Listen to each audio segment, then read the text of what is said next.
Salam damai, salam santun, dan salam rahayu untuk saudara-saudariku dimanapun kalian berada.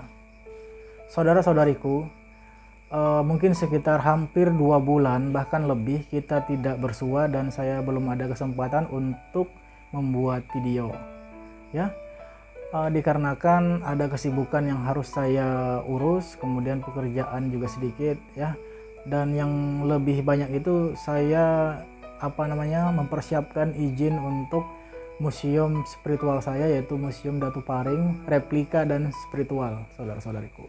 Nah, dalam kesempatan kali ini saya ingin berbagi pengalaman, berbagi ilmu pengetahuan walaupun hanya sedikit.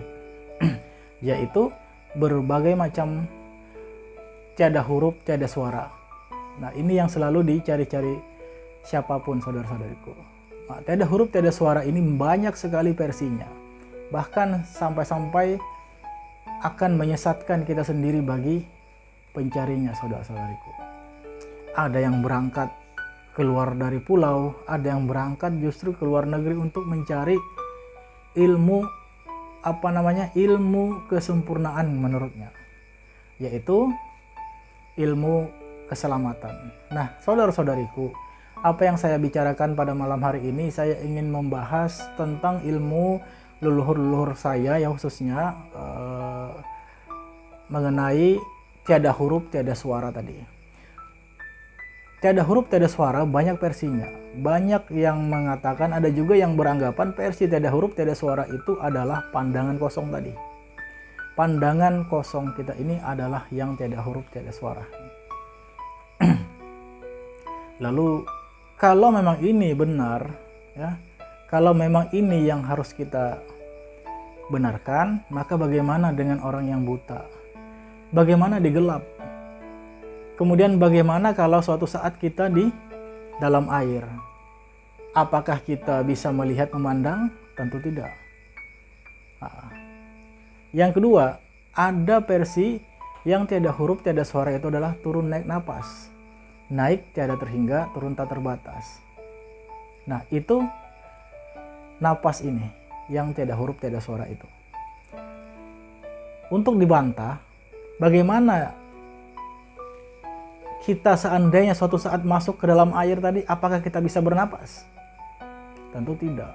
Seandainya tidak bisa bernapas, berarti bukan itu kan, saudara-saudariku, yang tiada huruf, tiada suara. Lalu ada juga katanya yang tiada huruf, tiada suara itu di antara turun naik napas kita, yaitu tidak bernapas. Ya, di antara turun naik napas kita, yaitu tiada bernapas tadi. Nah, memang ada masuk logika juga maksud saya. Ketika kita mengangkat sesuatu, pasti kita tahan napas. Tidak akan bergerak sesuatu kalau kita bernapas. Bahkan yang tiada huruf, tiada suara ini, yang tidak bernapas ini, kalau seandainya kita minum air saja menggunakan napas tadi, itu pasti nggak bisa. Pasti kita tahan napas kita. Nah, itu ada juga versi seperti itu. Yang tiada huruf, tiada suara itu adalah tiada bernapas tadi.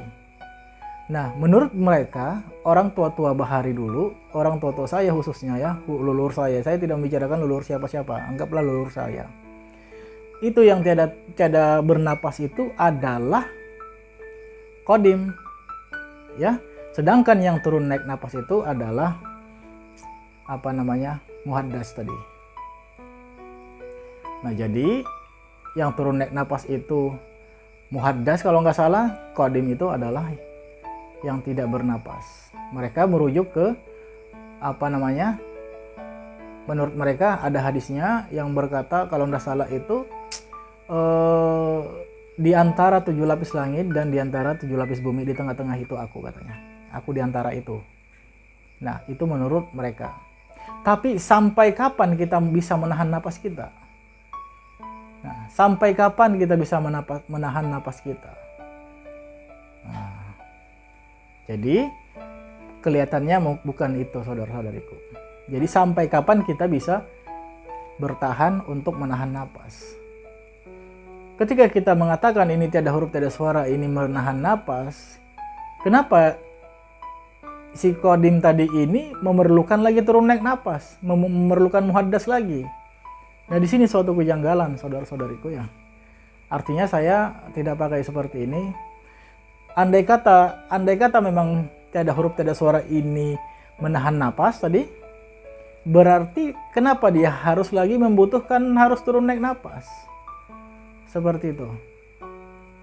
Nah, lalu ada yang mengatakan bahwasanya tiada huruf tiada suara itu ada di sini, yaitu wali kutub. Ada yang putih di situ, di sini. Ini yang tiada huruf tiada suara. Tapi saudara-saudariku, ini nanti suatu saat busuk. Ya, suatu saat busuk. Apakah ilmu kesempurnaan itu harus busuk? Tidak kan? Nah, nanti suatu saat kita akan bahas lagi tiada huruf tiada suara saudara-saudariku. Nah, tergantung cara pemakaian kita masing-masing. Nah, di sini saya ingin menjelaskan, apabila kalian sudah mempelajari yang tiada huruf tiada suara itu turun naik napas, maka bagaimana cara menggunakannya? Apabila kalian mempelajari tentang bagaimana tiada huruf tiada suara ini adalah pandangan kosong, bagaimana cara menggunakannya? Dan apabila kita sudah mempelajari yang tiada huruf tiada suara ini adalah tidak bernapas, lalu bagaimana cara menggunakannya? Nah, seperti itu saudara-saudariku. Suatu saat kita akan membahas masalah ilmu leluhur lagi saudara-saudariku. Masih banyak ilmu-ilmu ini. Ibarat andai kata saja air laut ini dijadikan tinta dan daun-daun di dunia ini kita jadikan kertas, belum cukup menuliskan ilmu Tuhan. Kata Rasulullah, dari 73 golongan umatku katanya, hanya satu selamat. Nah lalu kita termasuk golongan mana? Apakah kita yakin golongan satu ini kita? Atau bahkan kita masih di 72 golongan ini? Kalau kita masih mengatakan Allahu a'lam, berarti kita sama-sama aja lah di 72 golongan ini. Nah saudara-saudaraku, jadi kita jangan saling menghujat, jangan saling jangan saling mencaci, jangan saling menghina. Kalau kita seperti ini terus-menerus, kita akan perang dalil. Jadi biarlah tetap pendirian kita, yang mana yang kita pakai nantinya. Lagi pula kata orang Bahari, kita tidak sekubur matinya nanti. Nah, berlindung kita kepada Allah. Hanya Allah yang maha tahu kemana arah kita nantinya, saudara-saudariku. Artinya hanya Allah yang memberikan kita keselamatan, yang lain itu tidak. Ya, hanya Allah. Dan Al-Quran, ingat, Al-Quran itu adalah petunjuk yang nyata. Jangan kita lagi pungkiri. Kembali ke Al-Quran dan hadis. Nah, jadi pada hakikatnya apapun pelajaran kita di luar sana, ya saya kurang paham masalah itu. Tapi jangan lupa sholat. Ya, sholat, ibadah-ibadah lain juga yang penting kita harus mendekatkan diri kepada Allah. Jangan sampai kita terlena dengan bahasa-bahasa, mantik-mantik sana sini, sehingga kita melupakan sholat, melupakan puasa, bahkan melupakan zakat, segala macam ibadah lainnya, karena kita sudah terlena dengan bahasa-bahasa mantik tadi. Ingat kepada Allah semata-mata dimanapun kita berada. Saudara-saudariku sekalian, mohon maaf apabila ada salah kata, dan suatu saat kita akan bertemu lagi. Salam santun dan salam damai dan salam rahayu.